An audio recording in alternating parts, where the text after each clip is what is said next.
A Siemens exec, his family, and their pilot are dead after helicopter crashes into the Hudson River. CNN.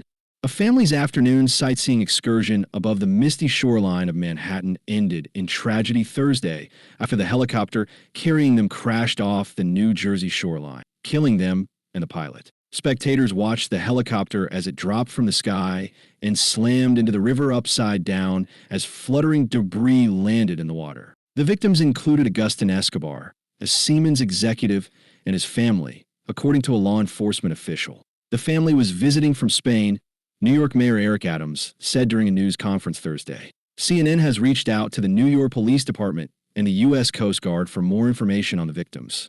While not much is known about why the helicopter crashed, its staggering descent from the sky shocked witnesses as first responders did what they could to rescue the victims.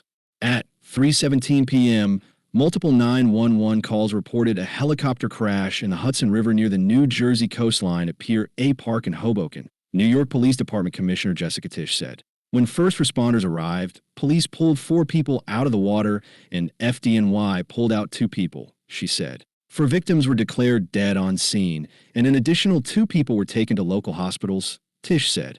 2 children were taken to the Jersey City Medical Center before being pronounced dead. Jersey City Mayor Stephen Fulop said on X, "Our hearts go out to the family of those who were on board," Adams said. President Donald Trump also sent his condolences via Truth Social post, saying, "God bless the families and friends of the victims," and that Secretary of Transportation Sean Duffy was looking into the incident. The helicopter, operated by the tour company New York Helicopter Charter, is currently submerged in the river. "The only thing I can tell you is that we are devastated," Michael Roth, the CEO of New York Helicopter Charter Incorporated, told CNN Thursday evening. "I'm a father, a grandfather, and my wife hasn't stopped crying since this afternoon," he added. When asked about the maintenance of the helicopter, Roth said, "It's my director of maintenance who deals with that." The company's director of maintenance declined to comment. Maintenance records are not public, and the NTSB limits what companies can say publicly during an investigation. Spain's Prime Minister, Pedro Sanchez, called the incident an unimaginable tragedy. A post on X, "I share in the grief of the victims' loved ones at this heartbreaking time," he said. What we know about the flight. Flight Radar 24 reported the aircraft to be a Bell 206L for LongRanger 4, based on ADSB tracking data. It was built in 2004 and had an airworthiness certificate issued in 2016. That was good until 2029, according to Federal Aviation Administration records. There was no information immediately available on the pilot, according to Adams.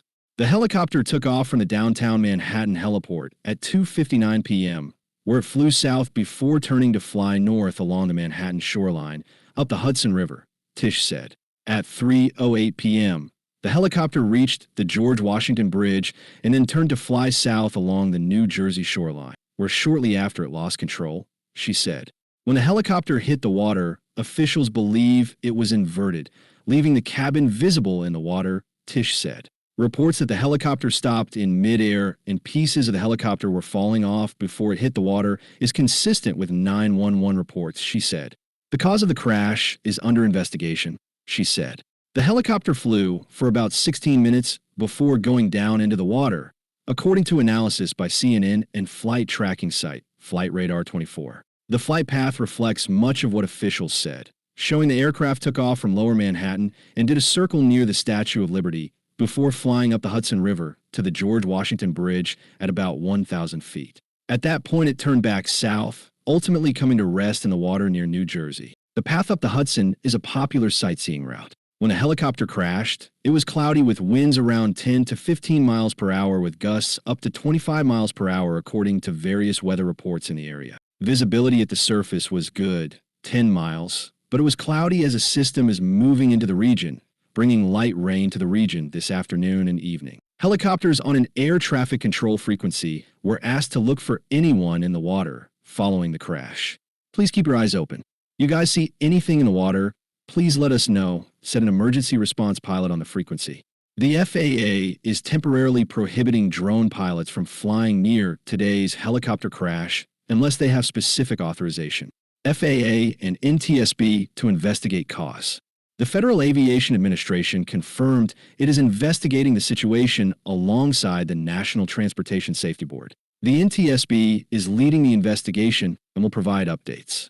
The helicopter was in the Special Flight Rules area in New York, where no air traffic control services are provided, Secretary Duffy said in a post on X. Thursday, several minutes before entering that area, air traffic control from LaGuardia Airport was providing support, he said. The National Transportation Safety Board chair and investigators are on their way to the site of today's deadly helicopter crash in the Hudson River. The NTSB is launching a GO team to investigate Thursday's crash of a Bell 206L-4 helicopter near Jersey City, New Jersey, the board said in a social media post. The team is expected to arrive tonight. The cause of the crash is under investigation by the NTSB, which will pore over documentation on all the work that had been done on the aircraft. That would include the company's compliance with two recent Federal Aviation Administration issued airworthiness directives. 1. Directive from May 2023 required the testing and possible replacement of tail rotor drive shafts on 8 different Bell 206L models, including the 206L4. That directive was prompted by an incident in which a Bell 206L helicopter experienced the loss of a tail rotor drive due to a joint failure. The FAA also issued a December 2022 airworthiness directive on Bell 206L models with specific parts, requiring inspection and possible replacement of the helicopter's main rotor blades because of delamination. That refers to layers within the blade separating due to material fatigue, damage from bird strikes, for example, or manufacturing errors, potentially leading the rotor blade to fail. The helicopter that crashed in the Hudson River was built in 2004 and had an airworthiness certificate issued in 2016 that was valid until 2029, according to FAA records.